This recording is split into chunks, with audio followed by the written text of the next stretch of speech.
আমরা এমন এক যুগে বাস করছি যেখানে সত্য ও মিথ্যার পার্থক্য করা অত্যন্ত কঠিন হয়ে পড়েছে। প্রতিদিন নতুন নতুন দাবি আর গুজব আমাদেরকে বিভ্রান্ত করছে। বিশেষ করে ইমাম মাহদী আলাইহিস সালামের আগমনের মতো একটি গুরুত্বপূর্ণ বিষয় নিয়ে গুজব ছড়িয়ে পড়ে, তখন একজন মুমিনের ঈমান ঝুঁকির মধ্যে পড়ে যায়। অনেকে বিভিন্ন দেশে বা অঞ্চলে নতুন নতুন ব্যক্তির আবির্ভাবকে ইমাম মাহদী আলাইহিস সালাম হিসেবে দাবি করেন। এই দাবিগুলো কি কেবল মিথ্যা প্রচারণা, নাকি এর পেছনে কোনো সত্যতা আছে? আপনি কিভাবে নিশ্চিত হবেন যে এটি একটি গুজব নাকি এটি সত্যি একটি আসল ঘটনা? যদি আপনি এই বিষয়ে সঠিক ইসলামিক জ্ঞান না রাখেন, তবে আপনি হয়তো ভণ্ডদের ফাঁদে পড়বেন এবং সত্যকে মিথ্যা থেকে আলাদা করতে পারবেন না। আজ আমরা ইসলামের সুমহান শিক্ষার আলোকে গভীরভাবে জানব, ইমাম মাহদী গুজব নাকি আসল ঘটনা। আপনি সিদ্ধান্ত নিন। প্রকৃত ইমাম মাহদীকে চেনার উপায় কি, ভণ্ডদের থেকে তাকে কিভাবে আলাদা করা যায় এবং এই বিষয়ে একজন মুমিনের সঠিক দৃষ্টিভঙ্গি কি হওয়া উচিত, সে সম্পর্কে ইসলামী শরিয়া কি বলে, যাতে আপনি ফিতনার এই যুগে বিভ্রান্ত না হন এবং সঠিক পথে দৃঢ় থাকেন। প্রিয় শ্রোতা, ইমাম মাহদী আলাইহিস সালামের আগমন মুসলিম উম্মার এক গভীর বিশ্বাস। এটি কিয়ামতের এক বড় আলামত এবং রাসূল সাল্লাল্লাহু আলাইহি ওয়াসাল্লামের ভবিষ্যৎবাণী। কিন্তু এই বিশ্বাসের সুযোগ নিয়ে যুগে যুগে অসংখ্য ভণ্ড মাহদী আবির্ভূত হয়েছে, যারা মানুষকে বিভ্রান্ত করেছে। তাই এই বিষয়ে সঠিক জ্ঞান থাকা একজন মুমিনের জন্য অত্যন্ত জরুরি। আমাদের হাতে থাকা সেই জ্ঞানই আমাদেরকে ভণ্ডদের থেকে রক্ষা করবে। কেন ইমাম মাহদী আলাইহিস সালামের বিষয়ে এত গুজব ছড়ায়? এর প্রধান কারণগুলোর মধ্যে রয়েছে সাধারণ মুসলিমদের মধ্যে জ্ঞানের অভাব, আর্থসামাজিক অস্থিরতা এবং আখিরি জামানার ফিতনা। যখন কোনো সমাজে রাজনৈতিক বা অর্থনৈতিক সংকট দেখা দেয়, তখন মানুষ এক ত্রাণকর্তার আশায় থাকে। এই সুযোগে কিছু লোক নিজেকে সেই ত্রাণকর্তা হিসেবে উপস্থাপন করে এবং মানুষকে বিভ্রান্ত করে। রাসূল সাল্লাল্লাহু আলাইহি ওয়াসাল্লাম নিজেও এসব ফিতনার বিষয়ে আমাদেরকে সতর্ক করে গেছেন। তিনি বলেছেন, কিয়ামত সংগঠিত হবে না যতক্ষণ না ৩০ জন মিথ্যাবাদী দাজ্জালের আবির্ভাব হয়। তাদের প্রত্যেকেই নিজেকে আল্লাহর রাসূল বলে দাবি করবে। সুনানে তিরমিজি, সুনানে আবু দাউদ। এই হাদিসটি প্রমাণ করে যে মিথ্যা দাবিদারদের আগমন এক সুনিশ্চিত ঘটনা এবং আমাদের এদের থেকে সতর্ক থাকা উচিত। কোরআন ও সহিহ হাদিসের আলোকে প্রকৃত ইমাম মাহদীর আসল পরিচয়, তার বংশ, তার আগমনস্থল এবং তার কাজের কিছু সুস্পষ্ট আলামত বর্ণনা করা হয়েছে। এই আলামতগুলো ছাড়া অন্য কোনো দাবি সম্পূর্ণ মিথ্যে বলে বিবেচিত হবে। আপনি এই আলামতগুলো দিয়ে বিচার করার সিদ্ধান্ত নিতে পারেন।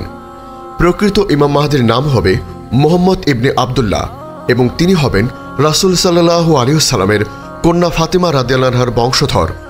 কোনো ভণ্ড মাহদীর দাবিদার যদি তার নাম, পিতার নাম এবং বংশ ঠিকভাবে না মেলাতে পারে, তাহলে সেই দাবি সম্পূর্ণভাবে মিথ্যা। হাদিসে আরও বর্ণিত আছে, তিনি মদিনা থেকে মক্কার দিকে আসবেন এবং কাবাঘরের কাছে তাকে বায়াত দেওয়া হবে। রাসূল সাল্লাল্লাহু আলাইহি ওয়াসাল্লাম বলেছেন, যখন তোমরা দেখবে যে কাবা শরীফের কাছে বায়াত নেওয়া হচ্ছে, তখন মনে রাখবে যে তা সত্য। সুনানে তিরমিজি।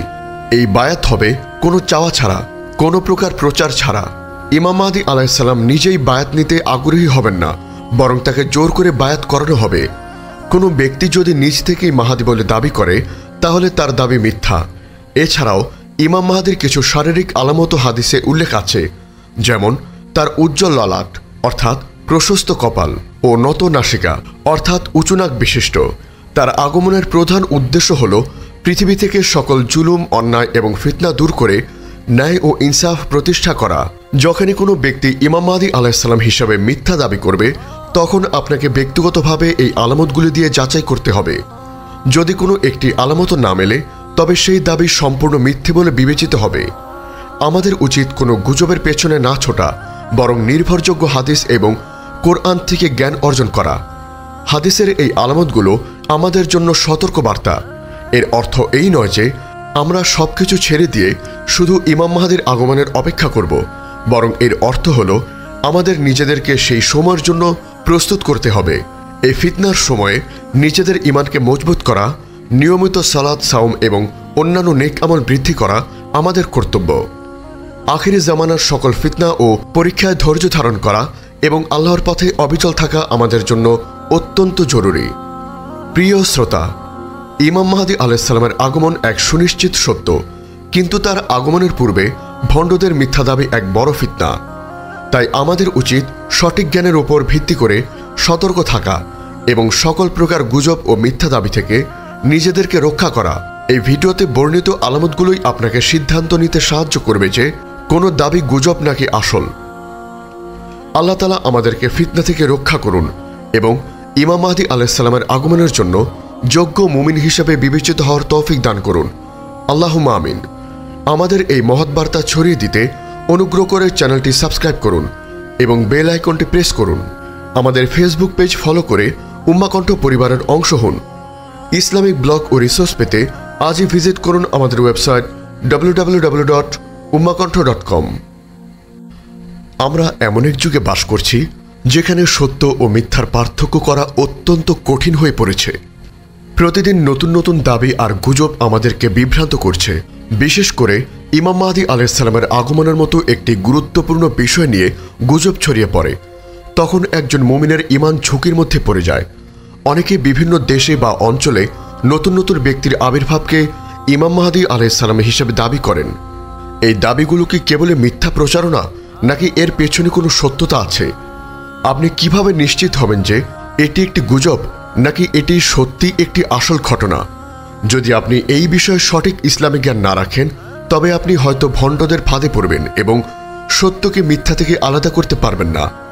আজ আমরা ইসলামের সুমহান শিক্ষার আলোকে গভীরভাবে জানব ইমাম মাহদী গুজব নাকি আসল ঘটনা।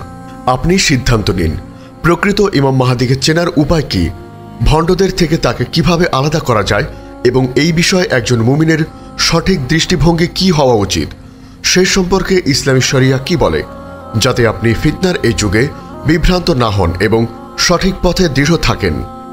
প্রিয় শ্রোতা, ইমাম মাহদী আলাইহিস সালামের আগমন মুসলিম উম্মার এক গভীর বিশ্বাস।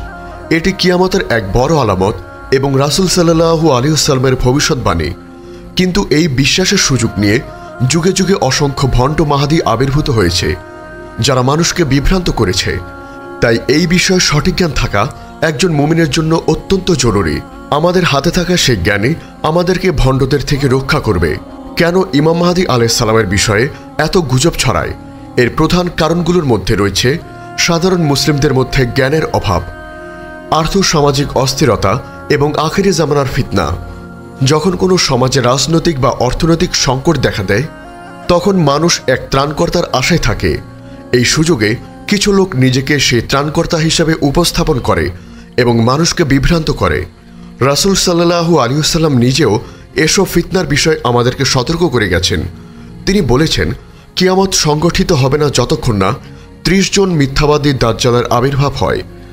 তাদের প্রত্যেকেই নিজেকে আল্লাহর রাসূল বলে দাবি করবে। সুনানে তিরমিজি, সুনানে আবু দাউদ। এই হাদিসটি প্রমাণ করে যে মিথ্যা দাবিদারদের আগমন এক সুনিশ্চিত ঘটনা এবং আমাদের এদের থেকে সতর্ক থাকা উচিত। কোরআন ও সহিহ হাদিসের আলোকে প্রকৃত ইমাম মাহদীর আসল পরিচয়, তার বংশ, তার আগমন স্থল এবং তার কাজের কিছু সুস্পষ্ট আলামত বর্ণনা করা হয়েছে।